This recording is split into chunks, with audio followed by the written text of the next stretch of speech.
This is a special edition of KATU News on your side. We have a country that has been in denial for 400 years. We still have a part of the country that is in denial right now. Portland city and community leaders responding to the city's mentions in last night's presidential debate. Good evening. Thank you for joining us for a special edition of KATU News, everybody. I'm Steve Dunn. And I'm Deborah Knapp. Some are criticizing President Donald Trump for not denouncing white extremists, as others also criticize challenger Joe Biden for also not denouncing Antifa. KATU's Wright Gazaway reports. I've always denounced any form. I showed Portland's NAACP president the clarification from President Trump Wednesday regarding white supremacy and the Proud Boys. From the White House, President Trump told Proud Boys and other militia groups to allow law enforcement to do their jobs. However, he did not explicitly condemn white supremacy, only saying he denounced any form of violence. It echoed this exchange during the debate. Are you willing tonight to condemn white supremacists and militia groups and to say that they need to stand down and not add to the violence in a number of these cities, as we saw in Kenosha and as we've seen in Portland? Sure, are you I'm prepared willing to do specifically that, but do it? Well, go ahead, sir. I would say almost everything I see is from the left wing, not from the right wing. So what are you saying? I'm willing to do anything. I want to see peace. Then do it, sir. Say it. Do it. Say it. Do you want to call him?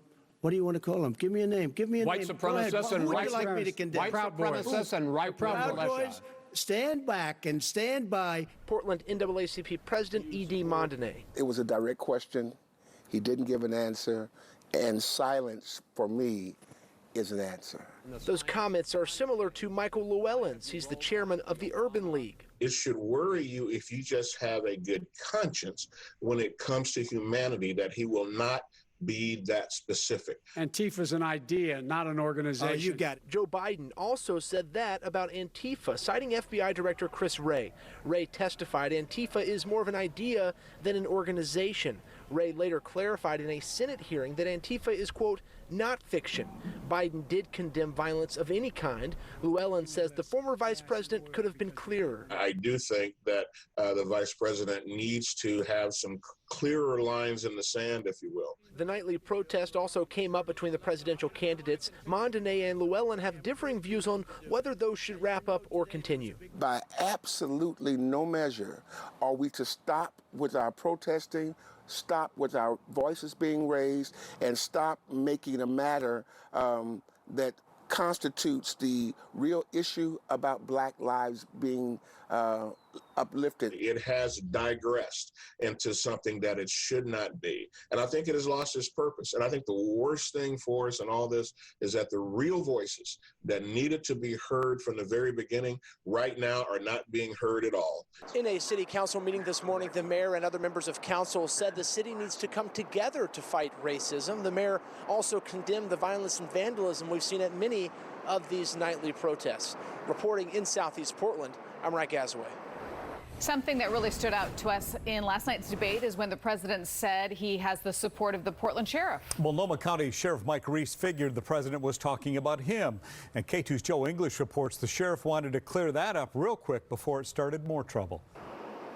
Well, Tuesday night, it didn't take more than a few minutes, it seems, for Multnomah County Sheriff Mike Reese to tweet out that he's never supported President Trump and never will. So obviously, he was watching the debate. So was a local sociologist we talked to. Now they're both wondering what's next for a city that seems to have the intention of the entire world. There's a kind of a looming question about why Portland, of all the cities in the country, is this the sort of center, ground zero. Sociology professor Randy Blazak has been doing interviews with people around the globe who've picked up the Portland name dropping in the news. Blazak says part of the interest is Portland's history, both racist and radical. Including the dominance of the Klan here in the 1920s and the racist skinheads in the 80s and the 90s, but also a long history of radicalism on the other side that has kind of done a running battle with the people on the right side of the ledger. And so Portland, in a way, is a microcosm of the conversation that's happening across America. It's just a little bit more intense here because of our demographics. Portland, the sheriff just came out today and he said, I support President Trump. Well, that intensity came close to home for Sheriff Mike Reese when President Trump called him out in Tuesday's debate, and neither candidate openly disavowed extremist behavior. Politicizing law enforcement makes all of our jobs in public safety a hell of a lot harder. Reese says it's hard to predict if the debate rhetoric will stir more action from extremists on either side, but his department is always in the planning mode. I take endorsements very seriously, and certainly want our community to know that their sheriff is focused on their safety, and I didn't appreciate the president's comments last night. Well, Sheriff Reese says his department will work with other agencies around the metro area to think ahead about all the what ifs and respond the best they can to whatever happens. In Southeast Portland, Joe English, KATU News. The president of the Portland Police Association is behind a 2022 ballot initiative that could limit protests. The Protect Free Speech and Safe Streets Act was filed with the Secretary of State's office on Monday. The bill would put time, place, and manner restrictions on public gatherings. A professor of law tells KATU News the measure faces major legal challenges, but the Oregon Coalition of Police and Sheriffs who helped write the measure think it will stand up in court.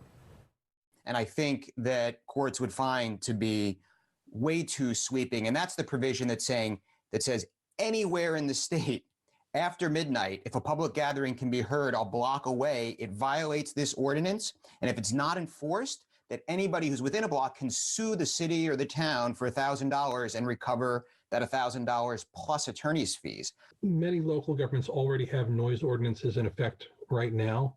I think what we're trying to do is not so much select a specific time when noise has to stop. The point of the measure is to make sure that there are predictable and transparent standards, whatever they may be. For a draft of the ordinance to be written, the group needs to collect 1,000 signatures, and many more will need to be collected for it to qualify for the ballot. Just a few hours ago, demonstrators gathered at Pioneer Square for a memorial to mark 2 years since the death of Patrick Kimmons. Kimmons was 27 when he was killed in southwest Portland. Police were called there for another shooting.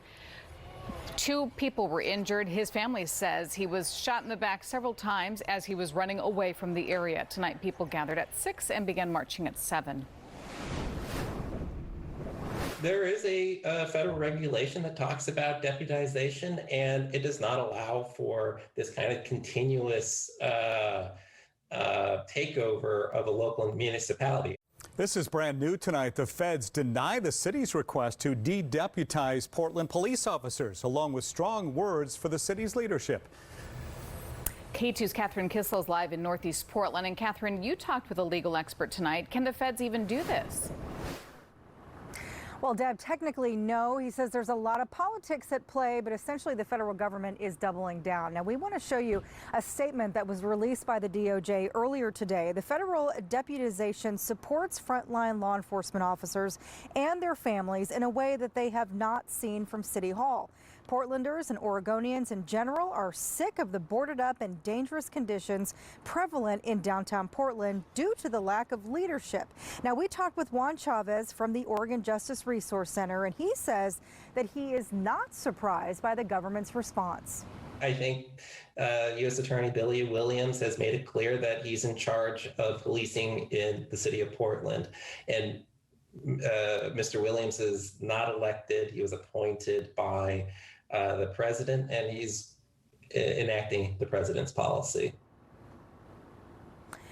And that policy he's referring to is part of President Trump's attempt to hold local politicians accountable for refusing to protect communities from rioting, looting, and mass property destruction. We reached out to Billy Williams yesterday and today about this story, and within the last hour, his office told us that he would not be making any additional comments. Now, Mayor Wheeler had asked the U.S. Attorney's Office to withdraw this designation after Governor Brown's order had expired, and of course, as we said, that request was denied. We're live in Northeast Portland. Catherine Kissel, KATU News. All right, Catherine, thank you. You mentioned the mayor of Portland, Mayor Ted Wheeler, drawing criticism tonight for giving his re-election campaign a $150,000 loan. His campaign manager said the loan ensures he can spend time addressing needs of the city while maintaining his campaign. Wheeler's opponent, Sarah Iana Roan, alleged the loan was a violation of campaign limits approved by voters. The city elections office said they are not enforcing the limit on a self-financed campaign. For anyone who dislikes both President Trump and Joe Biden, last night's chaotic and contentious debate certainly didn't help any matter. Any two-person race can be frustrating for voters who wish for a different option. KATU's Lincoln Graves is live for us in the newsroom. And Lincoln, there's another way to vote that could be catching on. Deb, it is called ranked choice voting. It's been around for a while, but it hasn't really caught on in any kind of widespread manner. But there are advocates for this process. Instead of voting for one candidate, you can rank candidates in order of preference. When votes are counted, the candidate at the bottom of the list is eliminated. Voters who chose that person then have their second choices allocated among the remaining candidates. That process repeats itself until one candidate has more than 50% of the vote. You know, it's not just Coke and Pepsi. Maybe you like Mr. Pibb. Maybe you like ginger ale. So what ranked choice voting allows you to do is express those preferences across a full array of candidates. Reed College political science professor Paul Gronke has advocated for ranked choice voting in the past, especially in races with multiple candidates like primaries. So coming up tonight at 11, the places in Oregon where this is already being used and why Paul thinks Portland is a great place to bring it. Live in the newsroom, Lincoln Graves, KATU News. All right, Lincoln, thank you. Coming up after the break tonight, some Oregon families facing the most difficult time of their lives. And coming up, we'll hear how some who lost everything to fires are now coping. Plus, a little bit later, will the grounded Boeing 737 MAX jetliner be headed back into service soon? Why the FAA was in Seattle today. And October 1st was the start of our rainy season here in the Pacific Northwest. But much like everything else in 2020, that's not the case this year. Your forecast coming up. Bill Schonley here for Granite Transformations. Transform your kitchen with the new quartz granite or recycled glass over your existing countertops. Call today for your free consultation. 503-567-1370. This fall, you can take home a new John Deere compact utility tractor backed by Pape's legendary 10-year warranty. With 23 locations throughout the West, Pape Machinery is open and ready to support you. I'm Jamie Herrera Butler, and I approve this message. Oregon wants Washington drivers to pay millions in tolls just across the state line. Carolyn Long, she just moved here from Oregon, and we can't trust her to stop Oregon's tolling scheme. Long supports lots of higher taxes, too. 20% higher taxes on small businesses. Higher income taxes on families. $2,300 more. Carolyn Long is taxing and tolling. Carolyn Long, she'd take a toll on our families. The Honda HR-V is perfect for your typical day. Because it's been designed for your less typical ones, too.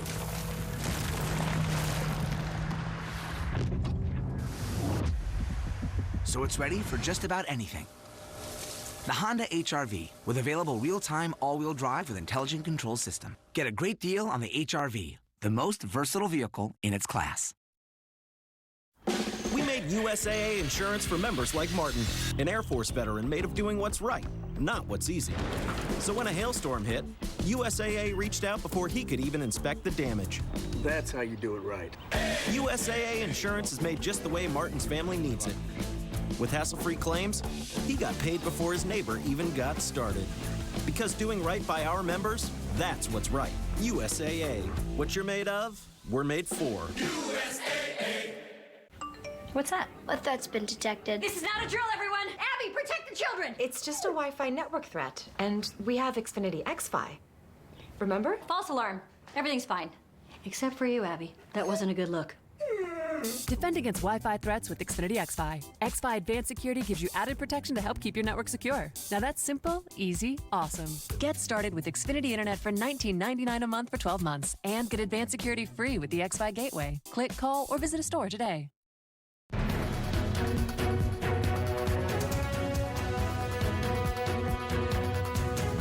Now to to an update on the wildfires burning across the state of Oregon. The Oregon Hotspot dashboard shows the major fires currently burning. The Lion's Head fire has burned over 204,000 acres and is now 35% contained.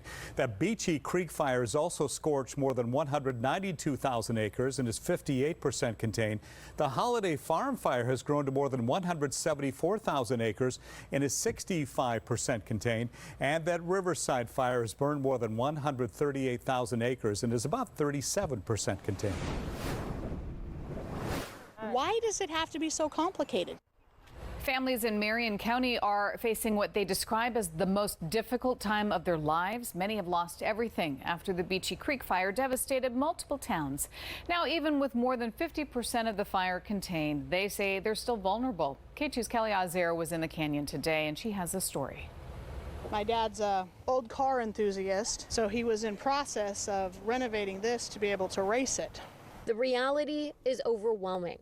Everything they own burned, unrecognizable in what was once their home.